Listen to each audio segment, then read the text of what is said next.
Hosted by you/Objective National 517. So, some backstory: my dad left the family and went no contact when I, 35 was 4. My mom remarried and had 2 kids with my stepdad, Dale. Dale never treated me poorly but always made it clear that I was not his son to him. He was not my dad. My mom never tried to fix the relationship and honestly loved her new family, always seeing me as a burden. At least, that's what I thought, until it was confirmed after my freshman year of college when my mom asked me not to come home anymore. I blocked her after that phone call and have had no contact with her, my stepdad, or my half-brother since then. I still speak to my half-sister, 25F, at her insistence, but that's my only contact. It took me a long time to deal with basically being kicked out of my family. I grew to be pretty independent and thought I'd live alone until I met my fiancée, 28F, 4 years ago. We have had a great relationship, and her family welcomed me with open arms. She comes from a pretty typical suburban family, and they are great. Over the years, I've told her about my issues with my family. She has met my sister, and she never pushed for more, that is, until we started planning the wedding. When we started talking about who we would invite, I mentioned friends from college and coworkers, and she kept suggesting that I should invite my parents. At first, I thought she was just trying to gauge if I wanted to. I said I would not be inviting my parents. She said okay, but then brought it up again the next day. I calmly explained how much they hurt me, how growing up feeling unwanted and then having it confirmed at 19 really stunted my mental health. I explained that over the years, I have realized it's their problem, and if they ever want to solve it, they can initiate contact. I am in contact with my sister, and it is clear they are happy pretending I don't exist. It sucks, but it's their problem that they have thrust onto me. I can't be the one to solve it. I thought it had ended, but she brought it up 2 more times. The last time was last night when we were about to start the save the dates, and she said, "Are you sure you don't want to invite your parents?" I feel like I might just invite them on my side, I snapped. I told her we should probably just throw the invitations away because if you can't respect what I've been through, then I don't want to marry you. I then went to our bedroom and fumed for a while. She came in to try to talk to me, and I walked out, grabbed my keys, and left. I came back around 11 p.m. after hanging with friends and slept on the couch. She left for work without a word to me, and I don't know where we stand. Her behavior is unacceptable, but I feel I may have gone too far. What do you all think? Commenter. She's already in contact with your parents. This particular kind of obliviousness doesn't start with asking permission but rather with begging forgiveness. Ops response. I don't think so. I go to dinner or talk with my sister every Thursday night, and she would hint if my mom and Dale wanted to reconcile. They don't. They honestly are happier pretending I don't exist. Update 1 day later. I'm very overwhelmed by the many thoughtful responses. Thank you to everyone who took the time to respond. I thought I would give an update. My fiancé normally gets home around 5:30 p.m., so after I was done working, I worked from home. I waited for her to show up. I got very worried when it was 6, and she still wasn't home, but around 6:15, she showed up with my sister, which was a big surprise. While my sister and I connect every Thursday, we live 45 minutes away from each other, so her popping by is not normal. Both of them looked very anxious, so I was very confused. I asked them what was going on, and my sister just burst into tears, saying she's sorry. After about 5 minutes of her losing it, she started talking about the family. Apparently, when she told my mom and Dale that I got engaged, it created a rift between them. Not because they cared about me, but because my half-brother, who is 27, is still living at home, single, with no steady job. If you're thinking, wow, they kicked you out at 19 but let him stay there past the age when he could rent a car, don't worry, I said it out loud. My mom apparently wants to do the same to my half-brother, but Dale won't let her. So, they are currently separated, with my mom living with family and refusing to come back until my half-brother is out of the house.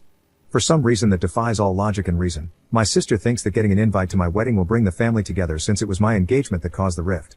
At this, I blew up a bit. I told her that my engagement had nothing to do with it, that their awful parenting and poor relationship skills caused it, and not to put that crap on me. She cried even harder, and this time I was not going to console her. My fiancé was just sitting there the whole time, so while my sister was trying to pull herself together, I questioned my fiancé about this. She also teared up a bit, and told me that my sister had been telling her how I always bring up the family on our Thursdays, and that deep down, I wanted to repair the relationship. I asked how she could believe that when I was very clear that I was no contact with my family, and had never mentioned wanting to be in contact. I told her that I share everything with her and would never hold back something like this without talking to her. She's always been my sounding board. When I switched jobs last year, we talked about it every night, and her advice mattered more than anyone else's. She apologized and then wanted to show me her phone, specifically the messages between her and my sister. At this point, my sister perked up and asked her not to show the phone conversation, but my fiancé told her she was trying to save our relationship. It turns out my sister had been straight up lying about our Thursday conversations. She was saying that I was always talking about reconciling, that I would never admit it but was partially at fault too, and that I really wanted to see them all again. Every time I told my fiancé no, she would text my sister, and my sister would respond, claiming that I just couldn't be open because I was embarrassed. All of this was completely false. I would be perfectly happy never seeing any of them again. I can't believe my sister still sees them. At this point, I told my half-sister to leave and that Thursdays are cancelled. My sister put up a bit of a fight, but I ignored her until she left. She kept saying sorry over and over again, but honestly, I'm done with her. I've blocked her and will be no contact with her for the time being. It's a complete betrayal of my feelings and relationships. As for my fiancé and me, I am still very upset. She went behind my back with my sister, never asked me about it, let my sister manipulate her, and honestly hurt me. I told her I love her, but my trust is broken. We've agreed to go to couples therapy and see if we can repair the relationship. I hope we can, but right now, it's a toss-up for me. She's got a lot of work to do. Update 8 days later. A lot has happened, so I'm just going to try and spill it out in order. After my sister left, I told my fiancé that I loved her but didn't trust her at the moment. I felt like she took my sister's side instead of mine. So, I continued to sleep on the couch for a couple of nights. She was walking on eggshells around me, and I hated it, but I just wasn't ready to forgive her. Then, on Friday night after I hung out with friends, I came home and crashed on the couch. We had had an innocuous conversation, but she did ask me to come to bed, and I told her I just wasn't ready. I woke up to use the bathroom at around 3 a.m., and she was sleeping on the floor next to me. I don't know why exactly, but it touched me deeply, and I cried a little. It meant so much to know that she wanted to be near me, even when I was being unloving. It really turned the tide for me. I woke up a few hours later, and she was making me breakfast, a surprise since Saturday is usually my big breakfast making day. We sat down to eat, and while she was still keeping the conversation light, treading on eggshells, I decided to share a story from my childhood. I told her how Dale used to make breakfast for the family but never included me.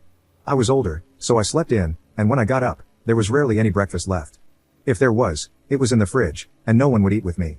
I explained how much our Saturday brunches mean to me and that I hadn't really ever talked about it, which wasn't fair to her. She looked at me with tears in her eyes and apologized again, but I told her I didn't need it. I told her I forgave her, and while I still want to do couples therapy because I think it'll help me express my family issues with her in a healthy way, I'm ready to send out the save the dates.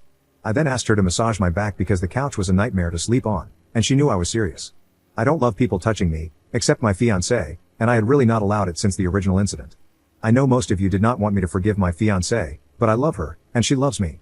She made a huge mistake, but she's never experienced anything like what I went through, and she showed remorse.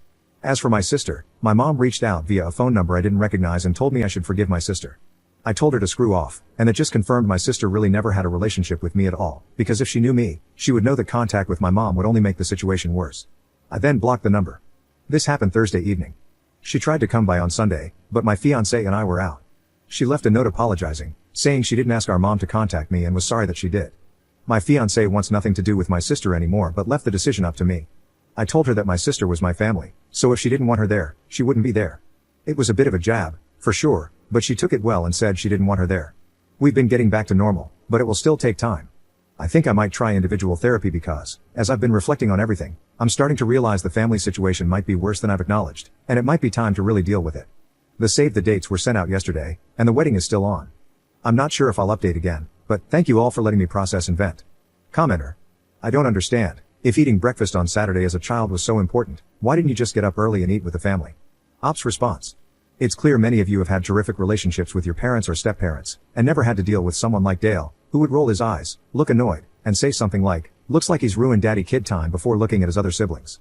I'm happy you didn't have to deal with that, but I'm tired of having to explain and reopen painful memories for your public entertainment when I came here for advice and to vent, not to entertain. This was an update as a thank you. I kind of wish I hadn't done it. I definitely won't update again.